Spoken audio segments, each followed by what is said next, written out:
¿Qué tal a todos? El día de hoy vamos a ver lo que es un ejemplo de una instalación eléctrica residencial muy básica.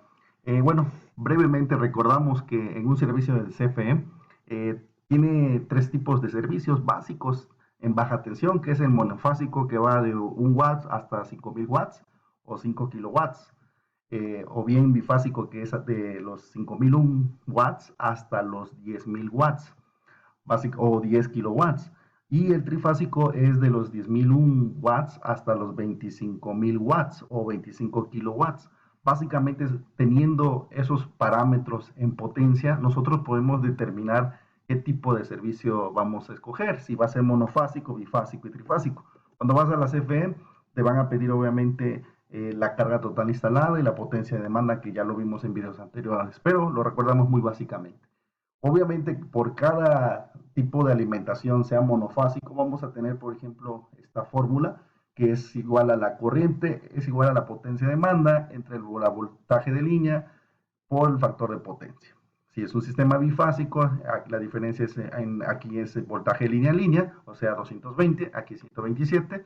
Y si es un sistema trifásico, para la protección, el cálculo de protección principal, vamos a poner aquí raíz de 3 por voltaje línea en línea, que es 220. El factor de potencia, recuerden que es 0.9, ¿no? Bueno, con eso nosotros podríamos calcular lo que es nuestra protección principal, ¿no? Dependiendo si es monofásico, bifásico y trifásico.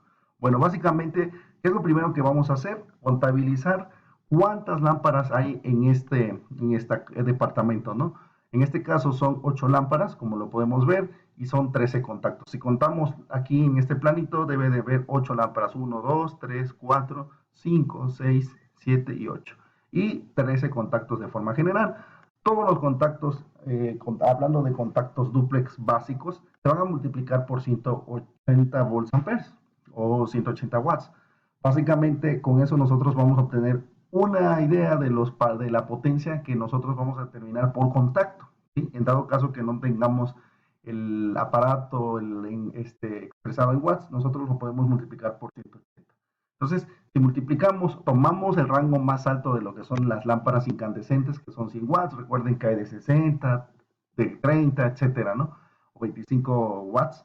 Básicamente aquí nosotros vamos a tomar las lámparas o los focos que tienen mayor potencia, que son de 100 watts. En este caso estamos hablando de México, entonces por eso vamos a tomar el rango más alto para hacer un cálculo, ¿no? Obviamente nosotros podemos tener diferentes lámparas en una instalación eléctrica, pero vamos a tomar por fines de cálculos el mayor, ¿no? 8 por 100 es igual a 800 watts. 13 contactos por 180 nos da 2340 watts. Con esto nosotros ya tenemos la carga total instalada, es decir, ¿qué es la carga total instalada? Si sumamos los 800 watts de las lámparas más los 2340 de los contactos, nos va a dar más la carga total instalada, que son 3140 watts. Teniendo esa carga total instalada es como si tuviéramos toda nuestra instalación eléctrica al 100%, pero realmente eso no va a pasar así. Nosotros ocupamos pues por lo menos un 70% o un 60% o un 80% de la capacidad de nuestra instalación eléctrica. Entonces, por ejemplo, por eso este 0.7 representa en el factor de demanda. La fórmula es potencia de demanda es igual a la carga total instalada por el factor de demanda. Ese factor de demanda es el porcentaje promedio que nosotros vamos a usar o usamos en una instalación eléctrica. Para lo que son cálculos de sistemas monofásicos, bifásicos, pues vamos a usar el 0.7. Trifásico pudiéramos usar el 60%, el 0.6 y así sucesivamente, dependiendo el cálculo, ¿no? Uno puede escoger incluso hasta 0.8. Entonces, tenemos la potencia de demanda por la carga total instalada, que es la que calculamos aquí, 3140, por el factor de demanda, que sería el 70%, que es 0.7. Esto nos va a dar 2198.6 watts. Ya tenemos la potencia de demanda. Por lo tanto, con esta potencia de demanda, como es abajo de los 5000 watts, pues sabemos de antemano que le corresponde un sistema o un equipo monofásico, es decir, un medidor monofásico que va a tener una fase, un neutro, una tierra, es decir, dos hilos y una tierra física. Entonces, con eso nosotros vamos a tener la potencia, el tipo de alimentación que va a ser monofásico, y básicamente nosotros tenemos ese cálculo. Posteriormente vamos a calcular la corriente, la protección principal.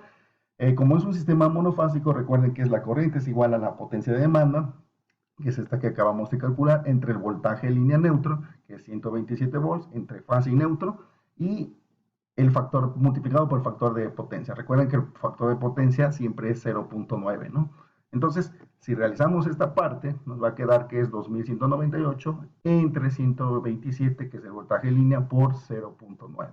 Teniendo en cuenta eso, nos va a dar un valor aproximado de 19.23 amperes, porque es corriente. Al tener los 19.23 amperes, eso lo vamos a redondear a 20. Recuerden que la CFE te pide por norma que tengas una protección principal de 30 amperes, pero para este tipo de instalación basta con una de 20 amperes, podemos protegerla o bien a 30, ¿no? Cualquiera de los dos es correcto. Entonces, tenemos el diagrama unifilar. Recuerden que tiene que tener una mufa, tiene que tener una canalización, una preparación eléctrica con su pared de tierra, donde van a poner el medidor, va a ser monofásico. Recuerden que en el diagrama unifilar se representa la cometida como este símbolo. La cometida, recuerden que es la conexión de lo que son las líneas de baja tensión o de la CFE hacia el medidor.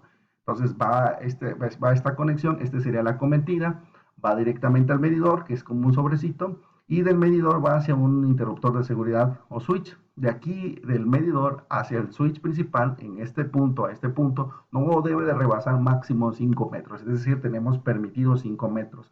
Si rebasamos ese parámetro, la CFE no nos puede poner el medidor por norma, ¿no? Entonces siempre de aquí máximo, del medidor hacia lo que es la protección principal, por lo menos son 5 metros, y si es posible menos de 5 metros, ¿no? Pero el máximo valor de la distancia del medidor aquí, el interruptor principal, son 5 metros. Y ya después el alimentador, que es el cable que va de la protección principal hacia una caja de circuitos derivados o un tablero o centro de carga, ahí ya puede haber mayor distancia, dependiendo de las necesidades, ¿no? Y aquí es donde van a ir varios circuitos. Entonces, ese es el interruptor, el centro de cargas, y de aquí se va a dividir. Ahora, aquí tenemos, por ejemplo, que en este caso es monofásico el medidor. Aquí nos dio el cálculo que puede ser de 20 amperes o de 30 amperes. La CFE te va a pedir 30 amperes para que te instale. ¿Qué sigue? Pues no, calcular los circuitos derivados. ¿Cuántos circuitos derivados debe llevar mi instalación eléctrica en este caso que estoy haciendo? Básicamente, la fórmula es número de circuito por la potencia de demanda entre el voltaje de fase y neutro por la capacidad del ITM. Regularmente, como ustedes saben, los ITMs que usamos son de 15 y 20 amperes para una instalación eléctrica básica. Eso nos lo dice la NOM 001C de 2012. Entonces, por ejemplo, si usamos uno de 15 amperes, aquí el ITM va a ser multiplicado por 12. ¿Por qué por 12? Porque ocupamos por lo menos el 80% de amperaje, es decir, no vamos a ocupar el 100%, que serían los 15 amperes, es decir, 15 por 0.8, que representa el 80%, nos da 12 amperes. Por lo tanto, aquí vamos a poner 12 amperes. Entonces, si sustituimos potencia entre 127 por 12 amperes, nos va a dar que son 1.44 circuitos, es decir, aquí van a ser dos circuitos porque redondeamos. Si fuera un 1, pues tenía un circuito, pero si fuera un 0.99, bastaría con un 1, ¿sí? O un 0.5, un circuito, es decir, un ITM por lo menos. Cuando rebasa el 1.1, ya a partir de ahí ya prácticamente como rebasa, son dos circuitos hacia adelante. Si fuera un 2.5, pues serían tres circuitos, por lo menos, ¿sale? Eso es para 15 amperes. Si nos ocupáramos, por ejemplo, para un ITM de 20 amperes, haríamos exactamente lo mismo. Lo multiplicamos los 20 amperes del ITM por 0.8, que es el 80%, nos da 16. Aquí en lugar de poner 15, hace rato que poníamos 12 para 15, ahora como son 20, vamos a poner 16, que es el 80%, y nos va a dar que es 1.08, por lo tanto se redondea a dos circuitos, ¿no? Porque rebasa el 1, ¿no? Entonces, distribuimos la carga. ¿Cómo distribuimos la carga? Básicamente, recuerden que si tenemos que es 180 por cada contacto, nosotros, por ejemplo, para 15 amperes, para 12 amperes, que es este valor que nosotros teníamos, si usamos, por ejemplo, una protección es de 15 amperes, acuérdense que vamos a usar 12 amperes como máximo. Entonces, si multiplicamos 12 por 180, nos va a dar 1524 watts. Esos 1524 watts es lo que vamos a tener máximo permitido por cada circuito, por cada break. Entonces, eso es lo que representa este cuadro de carga. Si ustedes observan, es el número de circuitos más la protección 1, el ITM 1, interruptor termomagnético 1, el break 1, el break 2, aquí ponemos una lamparita, aquí ponemos un contacto y aquí ponemos la potencia máxima, que en este caso, como es uno de 15 amperes, lo vamos a multiplicar por lo que es 12, es el valor y nos va a dar 1524, 180 por 12, 1524, ¿sí? Básicamente. Entonces, ¿qué es lo que vamos a hacer? Distribuir las 8 lámparas, ¿sí? Las 8 lámparas que eran 800 watts, más los 4 contactos, que cada contacto es por 180. Si sumamos las 800 más los contactos, nos va a dar 1520 amperes, 1520 watts. No rebasamos, por ejemplo, la potencia máxima en el circuito. Para el segundo, obviamente, ya llevamos 4, son 13 contactos. Aquí ponemos 9 y si multiplicamos 180 por 9 nos va a dar 1620. Es funcional si rebasan los 1524 watts que tenemos permitido. En esta pastilla, un interruptor termomagnético 2, prácticamente va a haber ahí, cuando nosotros empecemos a conectar aparatos, puede haber una sobrecarga, es decir, se va a estar protegiendo porque vamos a tener por ahí un porcentaje más alto de lo permitido, ¿no? En watts, ¿vale? Otra propuesta básicamente sería de esta forma. Aquí básicamente yo lo puedo distribuir para un break, 4 lámparas, para otro 4 lámparas, la suma son 8, y 7 contactos en un circuito y 6 en otro. Obviamente aquí 1480 para el break número 2 no lo sobrepasamos, pero en el break número 1 sí lo pasamos y va a pasar lo mismo que en la primera propuesta.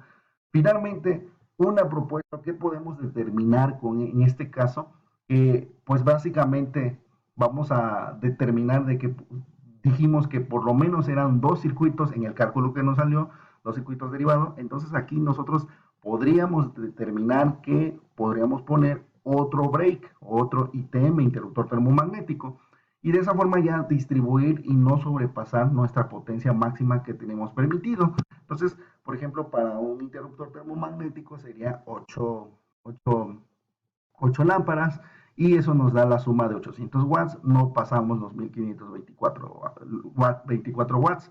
Para el otro break pondríamos 7 contactos y eso nos va a dar, si multiplicamos 7 por 180, nos da 1260. Obviamente no es mayor que 1524, aquí va a estar muy bien este break, no va a haber ningún problema, está bien calculado y obviamente para que sumen los 13, pues ya faltan 6. 6 por 180 nos da 1040 watts, obviamente no pasan los 1024 watts, entonces sería la otra propuesta. Por lo tanto, si nosotros hacemos el diagrama unifilar, nos quedaría que la protección principal es 30 amperes y un interruptor termomagnético de 15 amperes, que es el primero, el segundo es de 15.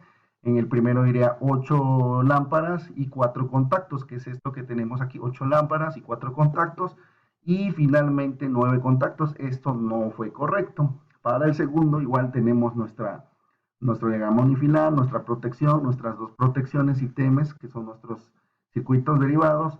Lo distribuimos con 4 lámparas en cada circuito y 7 contactos en el primero, 6 en el segundo. Sobrepasamos, no es válido, ¿no? Esta sí fue válido, en donde nosotros distribuimos, agregamos un circuito más derivado, por eso son 15, 15, 15, y donde pusimos 8 lámparas, 7 contactos en otro break de 15, 6 contactos en otro break de 15. Entonces, eso sí es una propuesta que más o menos es correcta, o que es correcta básicamente.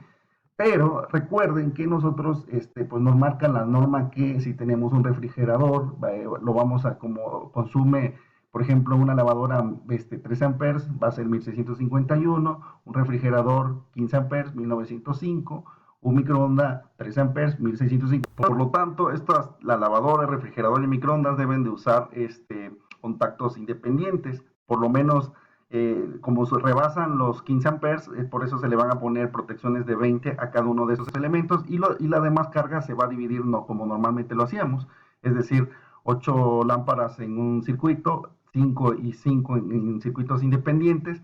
La suma de estos contactos nos dan 13 porque son 3 elementos aquí, que es lavadora, refrigerador y microondas, y de esa forma sería lo ideal como nos lo dice la norma, ¿no?